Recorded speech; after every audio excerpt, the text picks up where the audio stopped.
Oh, hello there. How are you doing, friend? Well, not bad. You look a little tired and maybe in need of something. Perhaps your chakras need alignment. No, I don't think so. Perhaps you're getting a cold. I have some emergency with vitamin C and it has electrolytes. No, I think I'm good. Wait a minute. Is your AR-15 malfunctioning? Yeah. Really? Actually, it is. I have the answer for you. Ooh. Wizard oil. You can lube with it, clean with it. When the smoke comes off your gun, it's the carbon leaving your gun. Have you ever tried wizard oil before? No, I haven't. It's a homeopathic solution. You take regular old boring gun oil, and only one drop is enough to keep your gun running Wow. forever. Have you considered it? Well, maybe I should. Another benefit of wizard oil is that you can also consume it. Not only will it clean your gun, but eating this will give you diarrhea. Don't worry, friend. But the blackness of that proves the impurities are leaving your body. Wow. Are you sold? I think I'm sold. It comes more expensive in smaller bottles as is homeopathic. Only $39.99. Well, hook me up. Come on over.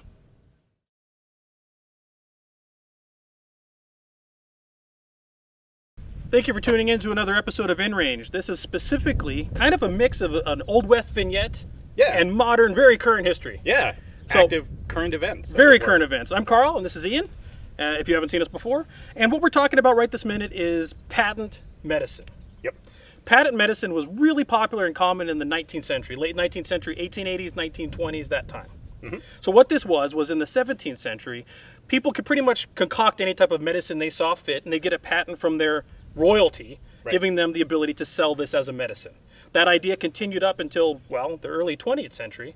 People would just concoct whatever and sell it as medicine on the open market. Yeah, we didn't have a whole lot of strict licensing of doctors or pharmaceuticals, so yeah, that's if you had a medicine, that's how you'd sell it. Right, so these guys would generally travel around the frontier, although in cities as well, and sell whatever magic elixir happened to be the thing of the day.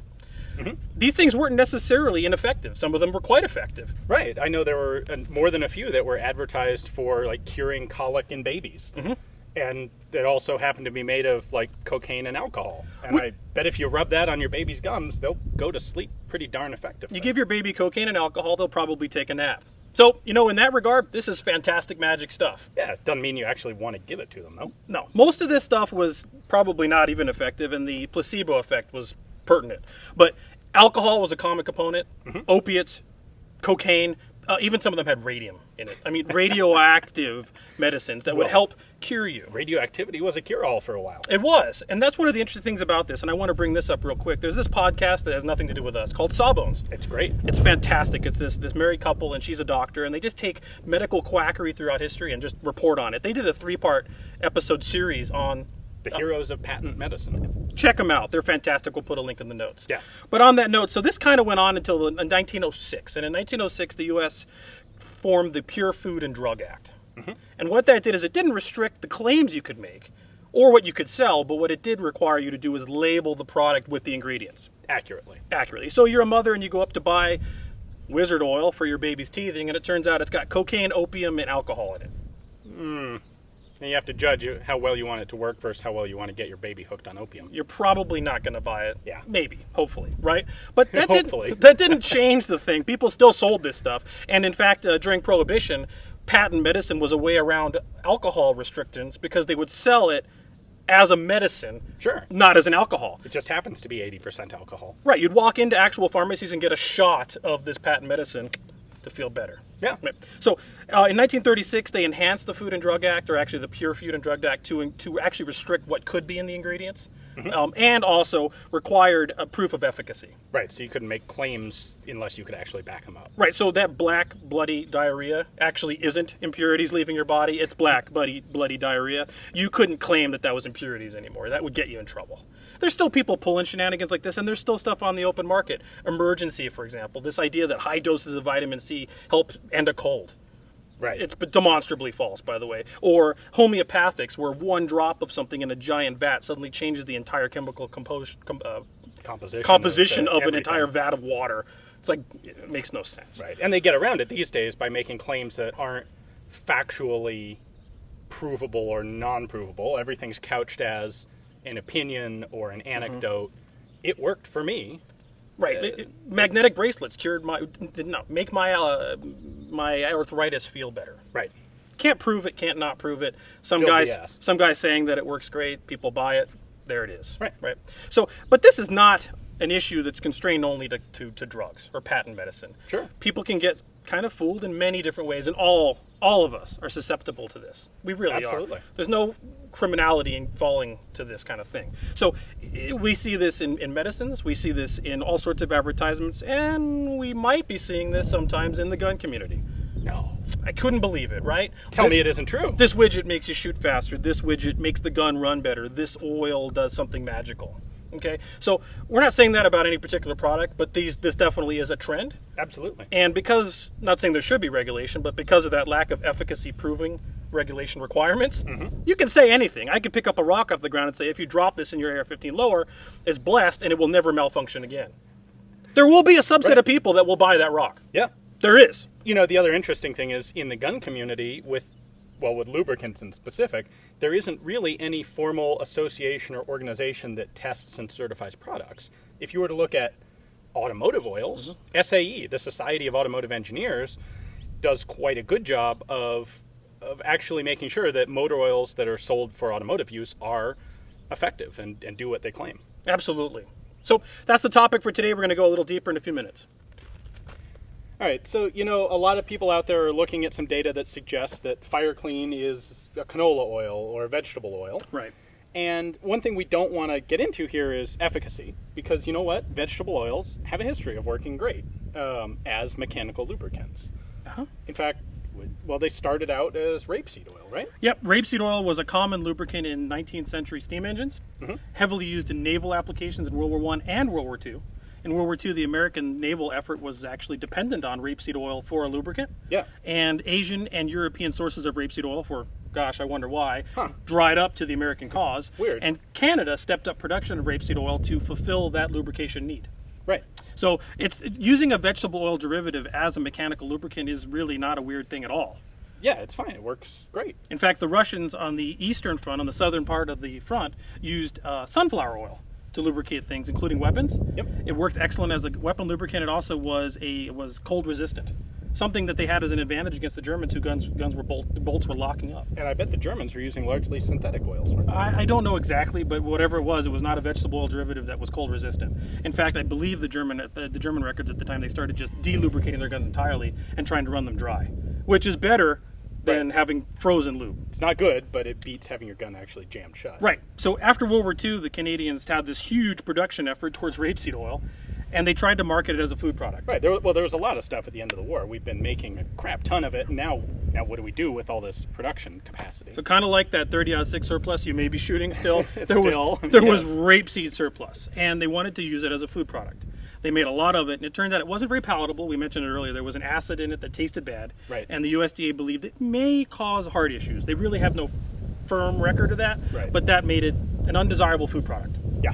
So the Canadians modified it slightly. They changed the extraction process or whatever and turned it into canola oil. Right. They got rid of that acidic element. Yep, they lowered the acidic element. It's Right. not completely gone, Right. but removing the acidic element reduced the concern about the health concerns and also made it a more palatable food product. Yeah, it tastes better. So they made Canadian oil, canola oil, came out of the, it was named by the Rapeseed Association of Canada, and it was produced out of Manitoba, the University of Manitoba, who's figured out how to do this canola oil derivative.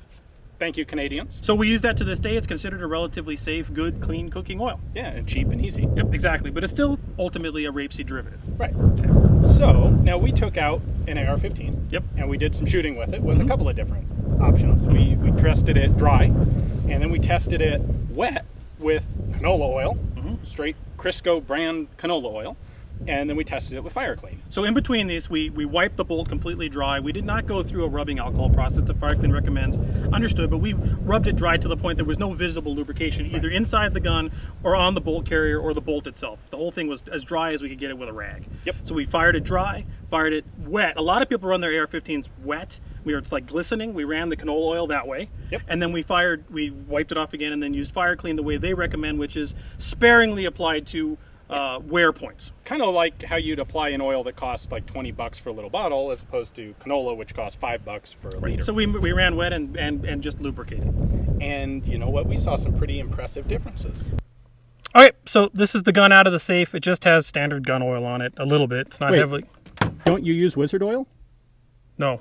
You don't use your own That's actually probably kind of smart. Okay, sorry. I've never used wizard oil or canola oil or FIREClean in my life, so I really have no honest statement about it. This just has some gun oil on it. I'm just going to take it out. We're going to dry it off, and we're going to shoot the first couple rounds for the smoke test with just a dry bolt and dry gun. Nothing. Okay. As much as we can get off.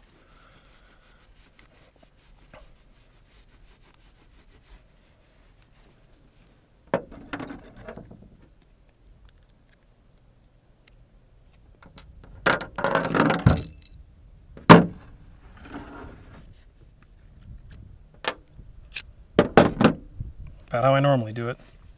In my opinion, most people over lubricate their ARs, honestly, but that's neither here nor there.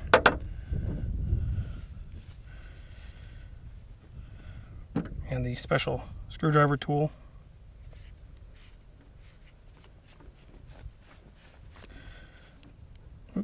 Still have some back here.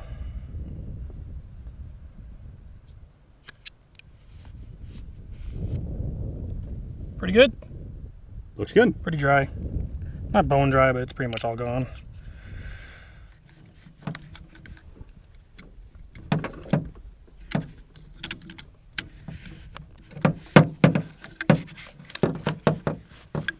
Fairly dry?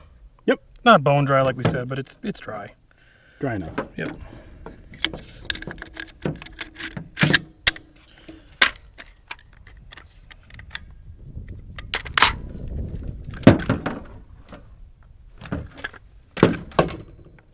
All right, we are good to go. All right, essentially dry AR. Let's do it. Okay.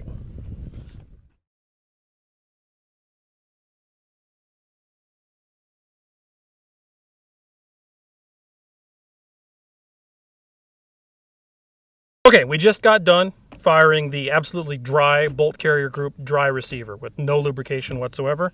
We have a bottle here of actual Crisco pure canola oil, and in fact, it's sealed. I'm breaking the seal right now. All right, we broke the seal. So what we're gonna do is we're just gonna lube the bolt carrier group with this, and we're gonna see what that does in terms of generating same smoke, less smoke, more smoke. That's all we're trying to find out here. So you'll see me doing that. By the way, this is one of those, well, this is live video. That's one of those great KE Arms guns, which I just tried to throw on the ground. So we got our bolt carrier here. I'm just gonna use my finger. Just, the other product states that you should just use it sparingly, and I get that.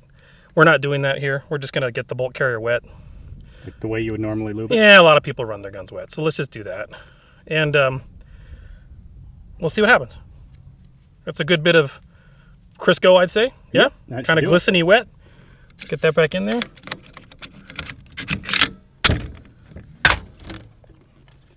Try not to throw it on the ground this time. God, fumble fingers today. All right, we now have a wet, lubed with Crisco vegetable oil.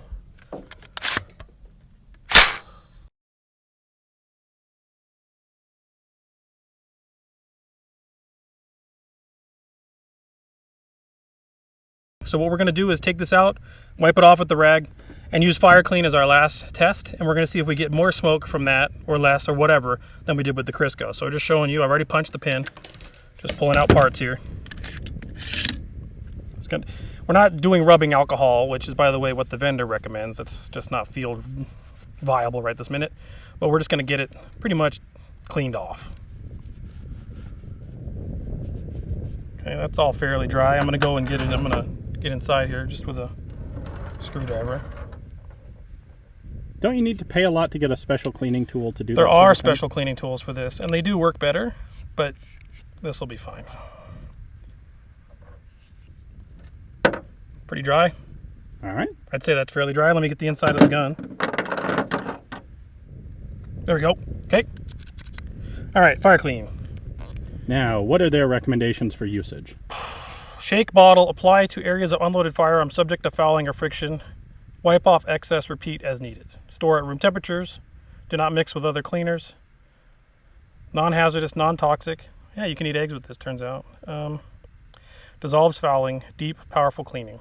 That's all it says. All right, so they don't actually say to only use like 2 drops of it. No, but they say to be not too over the top. Yeah. So we'll wear areas where there's friction, which is kind of this part here, kind of a little bit on the bolt carrier, or the bolt itself. Just go in and out.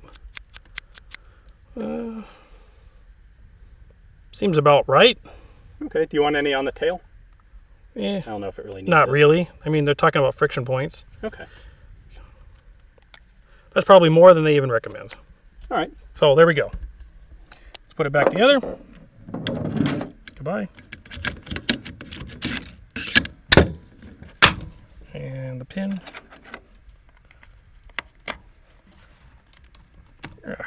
That's tight. And then, all right, FIREClean. All right, one more set of high speed. Let's see what we get.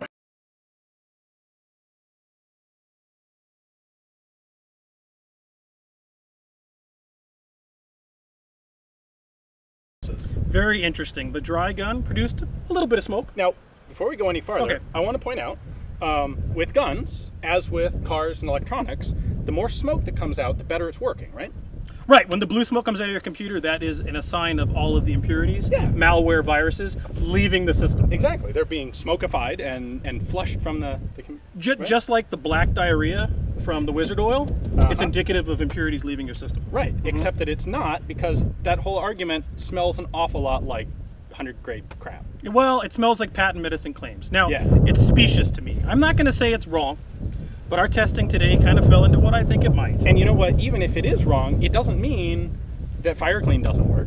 No, it does work. This is, once again, we're repeating ourselves, but this is not a comment about the efficiency or effectiveness of FIREClean as a firearms lubricant. I have no idea. I would have to run this stuff for months to tell you. And you know what? We don't really care. I don't. For 2 different reasons. First off, any company that markets its product this way, it just leaves a bad taste in your mouth, and we're not going to choose to buy their product. Mm-hmm. And secondly, even if FIREClean works great, it's ridiculously expensive, and there's a lot of other stuff out there that works just fine.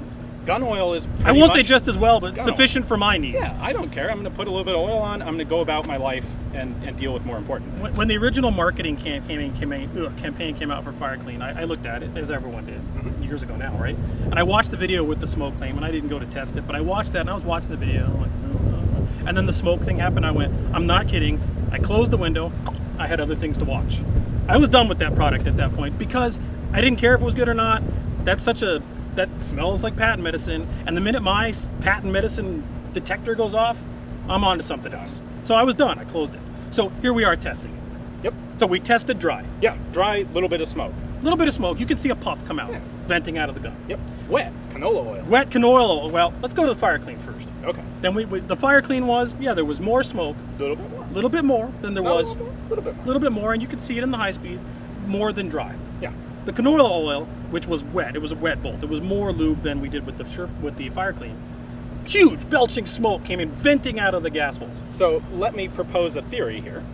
Possibly, let me hypothesize, the smoke is actually vaporizing oil lubricant and not carbon fouling.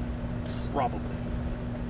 You're like hypothesizing. Yeah. However, if smoke is indicative of carbon leaving the system, if that's fact, then the wet canola oil bolt removed more carbon from the system. Right. So, again, not questioning effectiveness, but if smoke is the defining factor for carbon leaving the system, go with the canola oil.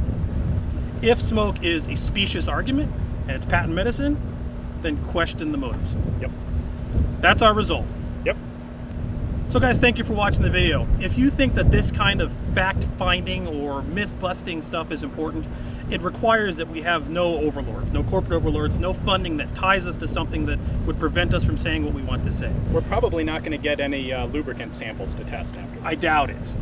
So that is why we have started a Patreon account, and we're looking for a certain amount of funding per month to get us to the point where we can just fund these projects on our own, buy the stuff, do our testing with it, and ultimately actually give away what we bought to some lucky winner every quarter. Yeah. So if you feel good about that and that's what you want to see from InRange, please check out our Patreon and fund it. If you can't fund it, we understand, that's not a problem. Just please share the channel. It's more important to get the eyeballs, and that will come with time. So we appreciate your support, whether it's fiscal or whether it's sharing the resources or sharing our links. Yeah. And thank you for watching.